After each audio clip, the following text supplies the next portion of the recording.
Legislative update by Melanie Brunson. The regular thumbnail head and shoulders color photo of Melanie accompanies her column as always. She is depicted in the photo with dark glasses, earrings, and a serious pose.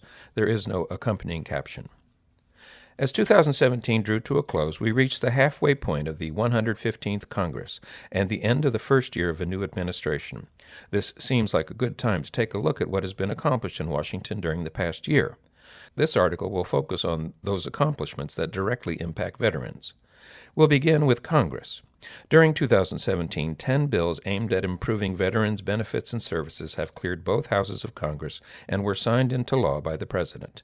These included the Veterans Choice Program Improvement Act, S544, extends the Veterans Choice Program and ensures veterans have access to timely care in their own communities, signed into law on April 19, 2017. The Veterans Affairs Accountability and Whistleblower Protection Act, S1094, improves accountability at the VA, signed into law on June 23, 2017. The VA Choice and Quality Employment Act of 2017, S114, authorizes and appropriates funding for the VA to continue the Veterans Choice Program and strengthen VA care, signed into law on August 12, 2017. The Harry W. Colmery Veterans Educational Assistance Act of 2017, H.R. 3218, improves veterans' education benefits and enhances the post-9/11 GI Bill, signed into law August 16, 2017. The Veterans Appeals Improvement and Modernization Act of 2017, H.R. 2288, modernizes the benefits claims appeals process at the VA, signed into law on August 23, 2017. The Department of Veterans Affairs Expiring Authorities Act of 2017, H.R. 3819, ensures veterans continue to have access to critical programs at the U.S. Department of Veterans Affairs, VA, signed into law September 29, 2017. The Veterans Compensation Cost of Living Adjustment Act of 2017, H.R. 1329, increases veterans' disability benefits based on rising costs of living, signed into law November 2, 2017. The VA Prescription Data Accountability Act, H.R. 1545, allows the VA to securely share data with state prescription drug monitoring programs for patients who are prescribed opioids by VA providers, including both veterans and their dependents, signed into law November 21, 2017.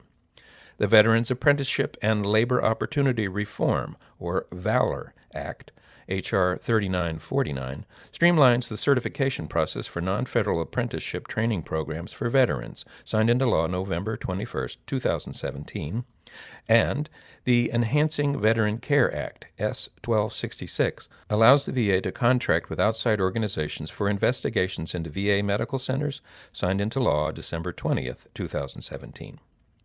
The Senate also confirmed 10 nominees for positions at the VA, including VA Secretary Dr. David Shulkin, Deputy VA Secretary Thomas Bowman, and 8 nominees for positions at the U.S. Court of Appeals for Veterans Claims and the VA Board of Appeals. The VA also launched several key initiatives during this past year. The most recent of these initiatives was rollout of ID cards for veterans enrolled in the VA healthcare system. The VA is also continuing its efforts to make more information available online through the vets.gov website and to ensure that the information is both up-to-date and useful. Finally, the VA has implemented several changes aimed at modernizing the process for handling claims and appeals filed by veterans who are dissatisfied with decisions made on their claims. Most notable of these was the introduction of the Decision Ready Claims, or DRC, option, which is now available to veterans with certain types of claims. Note, we covered this program in the November-December edition of the BVA Bulletin, and there is an update further along in this issue.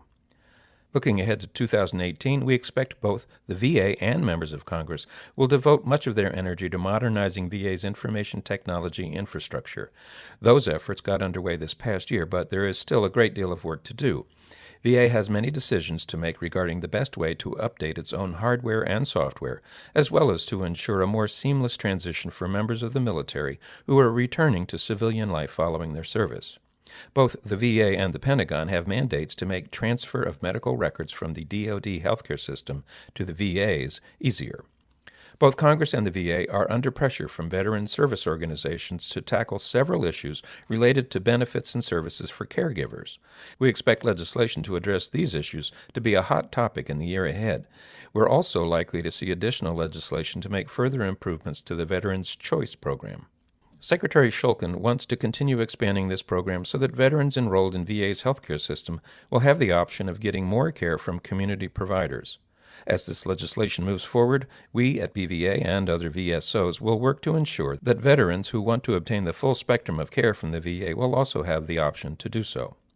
As Congress, the VA, and the White House take action on any of these issues, we'll provide you with updates. Please look for them in future issues of this bulletin as well as on the BVA website. Before I close, however, I want to introduce you to the more recent additions to our public affairs team.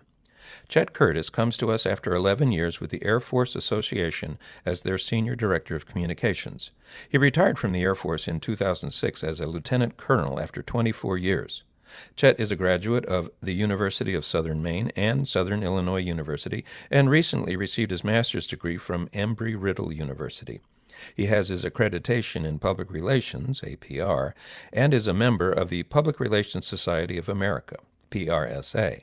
He and his wife Brenda reside in Manassas, Virginia. Dawn Jaktowitz comes to BVA and the nonprofit community after 15 years in consulting, where she directed strategic communications campaigns, stakeholder engagement activities, and high-profile events for military and government agencies, as well as national veteran programs. Dawn has a bachelor's degree in English from Regis College, a graduate certificate from Georgetown University in project management, and holds professional certificates in coaching and meeting planning with the Institute for Professional Excellence in Coaching and the Society of Government Meeting Professionals.